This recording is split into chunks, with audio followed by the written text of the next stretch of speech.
జై తెలంగాణ. అందరికీ నమస్కారం. ఎన్నడూ ఏ కర్మానికి ఏం పాపం చేసుకున్నో తెలుగు తెలంగాణ బిడ్డలుగా కానీ బతికేది జీవనం కొనసాగించేదేమో తెలంగాణ ప్రజల ఆశీస్సులతోటి, తెలంగాణ ప్రజలు వేస్తున్నటువంటి భిక్షంతో రేవంత్ రెడ్డి.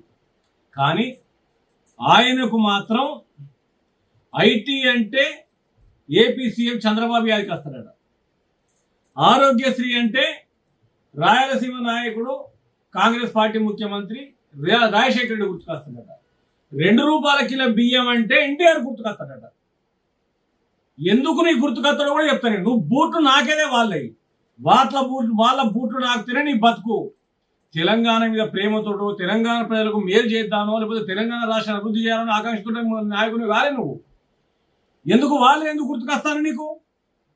భారతదేశం మొత్తం గ్రౌండ్ లెవెల్ పడిపోయి ఆర్థిక సంక్షోభం దిశగా పయనించినప్పుడు ఎన్నో ఆర్థిక సంస్కరణలు తీసుకొచ్చి గొప్పగా నిలబెట్టినటువంటి తెలంగాణ ముద్దు బిడ్డ పివి నరసింహారావు ఎందుకు యాదికి రాడరా? దద్దమాటురా నేను.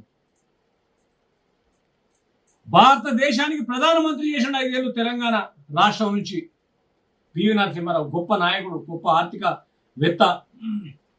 అసలే రాదు అనుకున్న తెలంగాణను 2 జాతీయ పార్టీల మెడలు వాయించి సాధించినటువంటి కేసీఆర్ గారు ఎందుకు యాదికి రారు అంటున్నారు.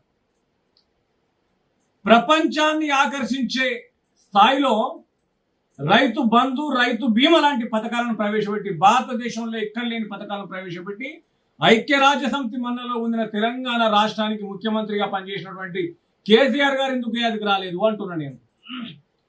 కళ్యాణ లక్ష్మి అనేది లేని చోట కళ్యాణ లక్ష్మి అనేది పెట్టి బ్రహ్మాండంగా తెలంగాణ బిడ్డలకు ఆర్థికంగా ₹1,00,000 సాయం చేసినటువంటి గొప్ప పథకాన్ని ప్రవేశపెట్టిన కేసీఆర్ గారు ఎందుకు యాదికి రాలేదు అంటున్నా నేను. భారతదేశంలో ఎక్కడ లేనటువంటి రకంగా 24 గంటల ఉచిత కరెంటు రైతులకు అందించినటువంటి గొప్ప నాయకుడు కేసీఆర్ గారు ఎందుకు యాదికి రాలేదు అంటున్నా నేను. ఇవాళ పెన్షన్లు నెలకు ₹2,000 అందజేస్తున్నటువంటి కేసీఆర్ గారు ఎందుకు యాదికి రాలేదు? ప్రపంచాన్ని ఆకర్షించి ఎన్నో పరిశ్రమలు హైదరాబాద్కు తరలించినటువంటి గొప్ప నాయకత్వం కేసీఆర్ గారిని ఎందుకు గుర్తుకు రాలేదు అంటున్నాను నేను. ఇవి గుర్తుకు రావు. తెలంగాణ పేరు ప్రతిష్టలను నాశనం చేయడం కోసమే నువ్వు ముఖ్యమంత్రి అయినవు. నీ వల్ల ఏదైతే అగ్రభాగానికి చేరుకున్నటువంటి తెలంగాణ రాష్ట్రం వీళ్ళు అట్టడుక్కుపోతా ఉన్నది. ఇవాళ నీకు వాళ్ళే గొప్ప కనబడతారు.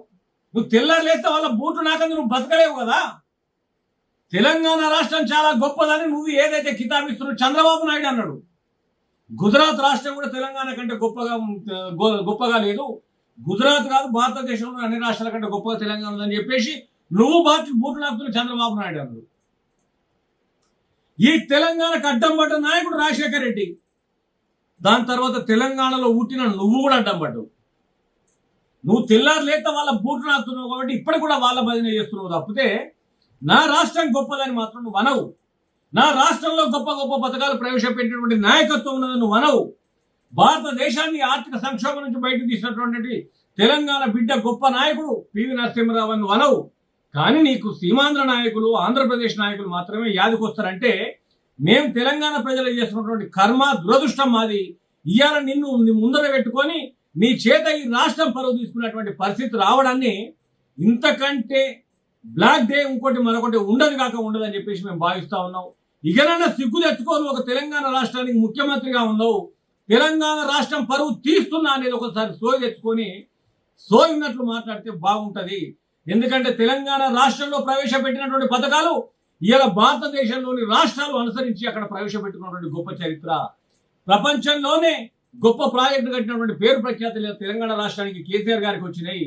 వాటినన్నింటినీ నిర్వీర్యం చేసేటువంటి దుర్మార్గపు పాలన అనేది నీ దుర్మార్గపు పాలన, నీ దుర్మార్గపు మాటలు తెలంగాణను అవమానిస్తున్నాయని తెలియజేసుకుంటా ఉన్నాం. ఇకనైనా నీ పద్ధతి మార్చుకుంటే బాగుంటుందని చెప్పేసి హెచ్చరిస్తా ఉన్నాం.